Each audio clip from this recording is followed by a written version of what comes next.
Assalamu alaikum wa rahmatullah, barkanmu da sake kasancewa da ku a wannan channel mai albarka Hikima TV. Idan wannan shine zuwanka na farko wannan channel, muna roƙon ka danna mana subscribe sannan sai ka danna ƙararrawar sanarwa domin ka dinga samun sababbin bidiyon mu a koda yaushe da zarar mun ɗora. Yau wani darasi zamu yi akan wani abu wanda zai bawa ku mamaki ko kuma ku ba abokanan ku mamaki da wayar ku ta Android. Amma kafin nan muna roƙon ku shiga YouTube sai ku yi sacin ku rubuta Mustapha Tech kamar yadda kuke ganin sa a rubuce.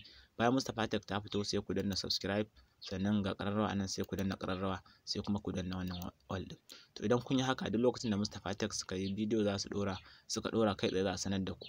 Mustapha Tech channel ce da ta ɗauki nauyin kawo muku wannan bidiyo, saboda haka muna roƙon ku subscribe sannan ku danna ƙararrawa. Baya da haka Mustapha Tech channel ce da take koyarwa akan harkokin kimiyya da fasaha da sauransu, don haka ku shigo ku mori abubuwan da suke koyarwa a wannan channel mai albarka. To abin da zamu yi wani abu ne da zai ba ku mamaki ko kuma ya ba wa abokan ku mamaki a wayar ku ta Android, wanda a wayar Android akwai abin amma kuma yawanci ba mu san ya abin yake ba kuma tsarin abin yake. To da farko bari mu nuna muku yanda abin yake. Kun gani kamar yadda kuke gani haka, to haka za ku mayar da wayar ku ta koma ta yi gida abin ya zama gwanin sha'awa, za ku iya ba abokan ku mamaki da sauransu. So don haka yanzu bari mu je ga darasin namu. Da farko za mu shiga cikin wayar mu ne, sai mu shiga setting na cikin wayar mu kenan. Bayan mun shiga settings ya buɗe kamar haka sai mu yi can ƙasa. Idan mun yi ƙasa sai mu shiga system. Inda dai ake so ka shiga shine about phone, to amma in akwai system sai ka shiga system ga sauran wayoyi. Bayan ka shiga nan wurin sai ka shiga about phone. Da zarar ka shiga about phone sai ka duba nan inda aka rubuta build number sai ka danna shi sau 7. Haka misali 1 2 3 4 5 6 7. Da zarar ka danna zai ce you are now a developer. Ni kuma sakamakon na riga da na yi already sai kun ga sai ya nuna min no need, you are already a developer. Wato na riga da na zama developer kenan, da haka bana buƙatar in sake zama. Ku amma za ku danna sau 7 ne sai ya ce muku you have zai ce muku zai nuna muku dai kun zama developer. Sannan daga nan in kun dawo za ku ga wannan abun wanda da babu shi ya fito, gashi na rubuta developer options ya fito. Shi developer option wani abu ne da kamfanin wayar da kake amfani da ita ya samar da shi, wani saita wanda a cikinsa ake saita yana da dama.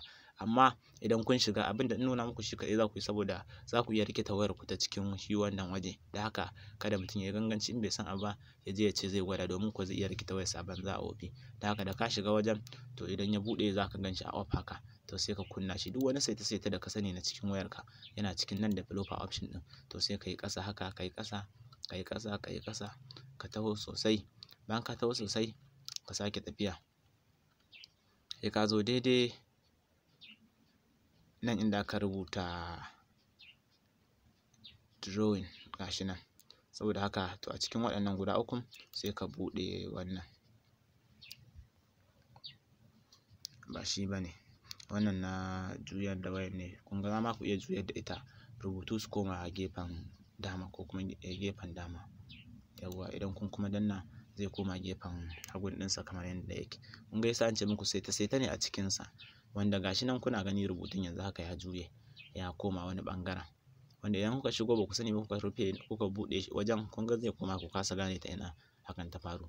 To misali bari mu rufe shi, mun rufe shi.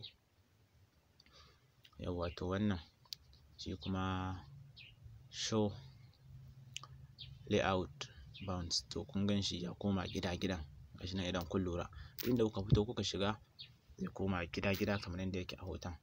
Kun ga gashi nan. Kun ga abin zai ba wa mutane mamaki idan ka mai da wayarka haka. Idan ka karɓi wayar abokinka ma kamar haka, wani ya ce ka lalata mar waya ko wani abu, nan kuma za ka iya zuwa ka buɗe mar kayansa. To akwai wani abun ma wanda yake da ban mamaki bayan wannan, shi kuma shine wannan. Da kun shiga kun ga za ta dinga farfari, amma ban sani ba ko da ke ina recording ne ko za ta ɗauki har farfarin. Amma dai idan kun shiga kun buɗe shi farfari za ku ga wayar tana ta yi. Ban sani ba ko tana farfarin dai, amma ni nan yanzu haka ina ganin farfarin, sai dai ba mamaki idan da ke ina recording video ne to ba mamaki ba zai ɗau har farfarin ba, amma dai tana farfari. Da haka bari mu koma mu je mu buɗe shi, mu rufe shi kai. Yawwa to kun ga gun na farko shine show surface update, shine za tana farfari. Sai kuma na biyu show layout bounds, to shi kuma za ta yi gidan nan ne. Shi kuma wannan pause RLT layout direction, shi kuma za ta juya direction ɗinsa gefen hagu ya koma gefen dama. To wannan shi ne. Idan kun gama za ku iya rufewa haka.